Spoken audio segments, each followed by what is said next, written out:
Bukasan pa yan, oh. Hindi ko lang pa tayo ng isang flat bar na medyo makapal. Kasi gagawa niyan, double purpose, lutuan.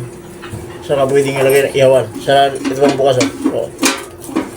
So, bali, pinakabisagan niya mga boss, hindi na, o cylindrical, DIY lang. Napakatibay. Isang buong tinimim na pinakinis ko, dulo-dulo na kayo spot. Bali, ang bumagalaw lang gitna. Nakakuliktado dito sa may takip, yan, oh. Ito dalawa lang. Ito nakapix yan. Ito lang gumagalaw yung gitna.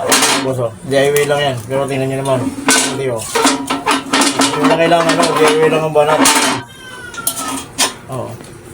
May pagluluto na, yan lang. Nalagay pa yung singawan nyo dito. Nalagay pa ng butas yan. Singawan. Dito sa tubo. Para igis na magano. Dito lalabas yung usok. Pupunong taas. Nalagay pa ng payo mga boss.